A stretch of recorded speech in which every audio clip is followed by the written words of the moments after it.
I'm Michelle Crawford with Michelle Crawford Watercolor. Thanks for joining another video in our Watercolor for Real Beginners series. Today we're going to be talking about how to unbox your paints and swatch them. And we're going to be unboxing the Winsor Newton Cotman Watercolor Pocket Set. So I really like Winsor Newton Cotman. It's a intermediate brand, but great for beginners. It's a really nice quality, great quality pigments. And this little travel set is just perfect for any beginner. So I just took it out of the box, and you can see this travel set comes with 2, 4, 6, 8, 10, 12 colors. So we have kind of a warm and cool yellow, a warm and cool red, blue, green, a couple neutrals, and a black and a white. Of course, we don't tend to use white in watercolor, but there are some ways to use it to make some pastel colors. But a limited watercolor set is all we have.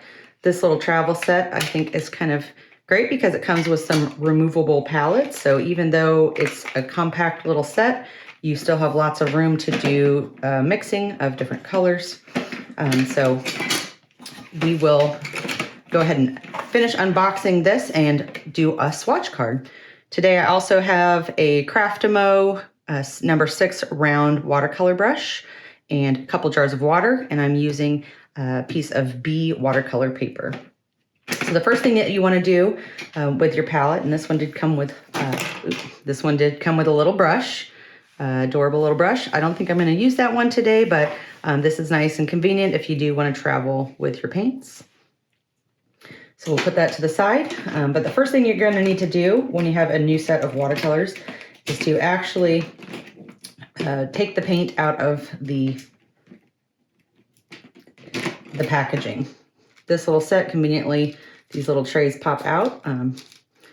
Each set is different, but when you take out the cake of watercolor, this is what you call a pan set. So there's actually watercolor paint in here that's dried into a pan, but we're going to remove the packaging. If it helps you to remember the colors, you can kind of save these, but it does usually say it right there on the pan. So I'm going to open that up. You can see this is lemon yellow right there on the pan. And I'm just going to put this right back into the set and continue opening the rest. We'll fast forward this part, but go ahead and open the rest of your paints before we move forward. Now that we have our paints all unpackaged, the first thing we're going to want to do is make a swatch card. A swatch card is going to be a great reference for you to remember your color names and also to see them on watercolor paper as a nice reference. So the first thing I like to do is go ahead and label all the color names. Your box, if you threw away the packaging on each watercolor cake, typically the packaging on the outside will also reference the colors. This set also came with some information about this type of paint, and in here it does talk about all the different colors that are available, as well as some of the different properties. But yeah, we're just going to go ahead and make our own swatch card so we have a nice reference of what this looks like, and we're also going to get a little bit of experience applying these colors. So the first thing I like to do is go ahead and just kind of write the color names down on the sheet of paper. I'm going to swatch them this way, so I'll just kind of make 2 rows, and this does not have to be perfect. They don't have to be perfect. Your swatches don't have to be perfect shapes or squares. They could be flowers. They could be a blob. It doesn't have to be perfect. This is just to get you used to working with the watercolor, seeing what the colors are going to do, and having a nice reference card. So first things first, I'm going to go ahead and label my sheet of paper here, just so that you know the colors that I have here today are lemon yellow, cadmium yellow, we have cadmium red, permanent rose, ultramarine, cerulean blue, viridian green or viridian hue. We have sap green, yellow ochre, burnt sienna, ivory black, and Chinese white.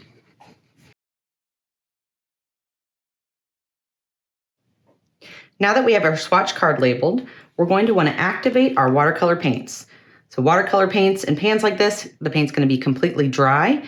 We want to make sure that we add lots of water because with watercolor, water is really important to painting. So think of water as essentially white paint. I know we do have a white paint in my palette here, and you can use that to make some more opaque or pastel colors, but typically with watercolor, we don't use a lot of white. We end up using the white of the paper, and that with watercolor being translucent, the more water you add, the lighter the color will be. So that's really what we're experimenting with here on our swatch card. Now that our paints have been wet, we're going to take our brush dipped in water and move it around on that paint until we start to activate it. And you can see that with this yellow, it's starting to really become a lot more creamy.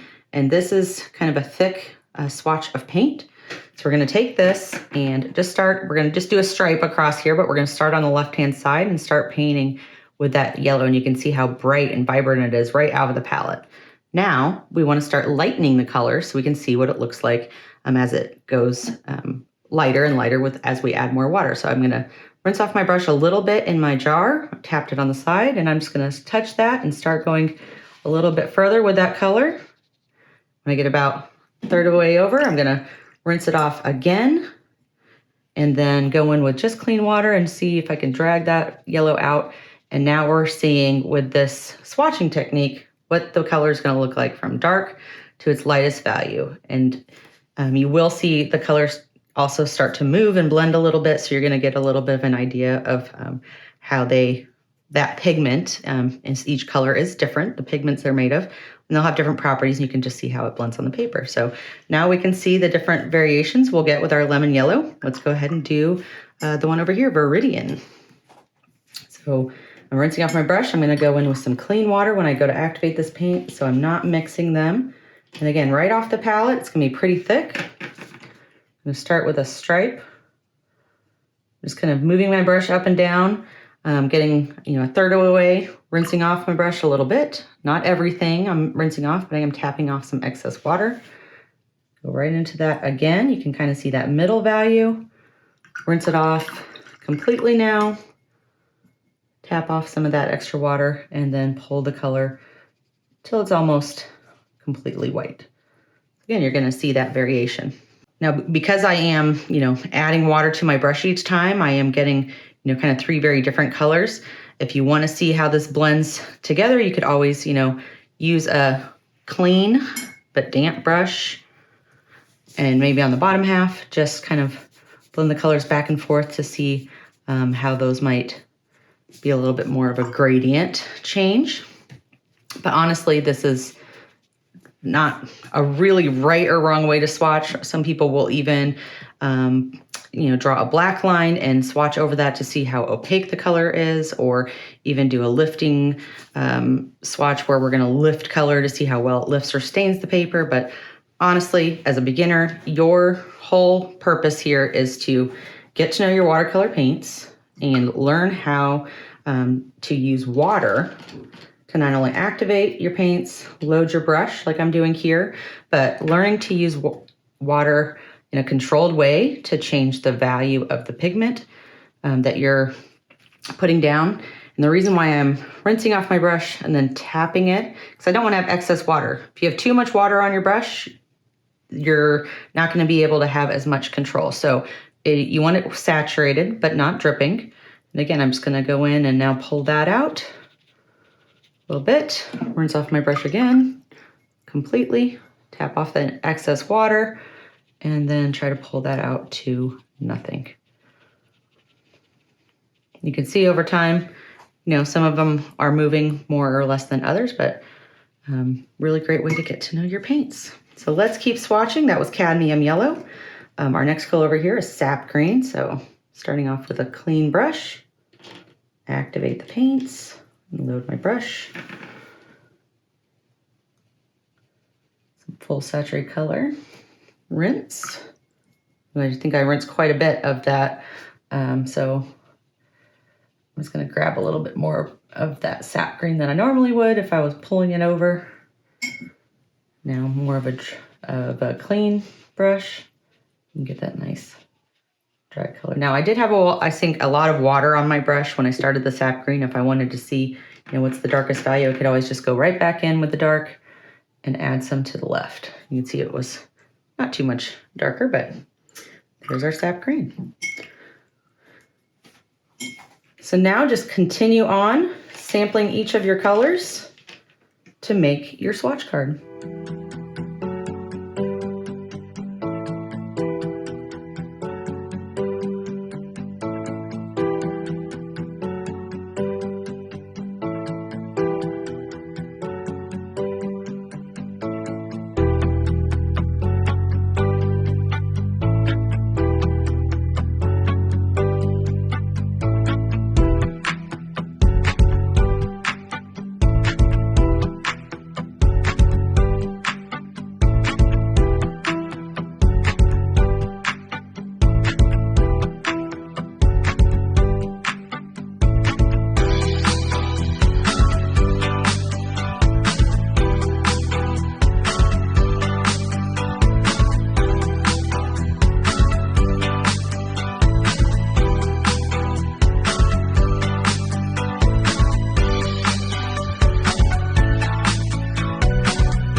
And now you have a swatch card. Make sure you let this dry completely before you handle it, but anytime I'm painting with a certain set of paints, I always like to have my swatch card handy as a reference, and I hope that this helped you kind of get to know your palette a little bit better and learn to activate your paints, how to apply them, and how to get different values by adding more or less water. Stay tuned for the next video. Happy painting!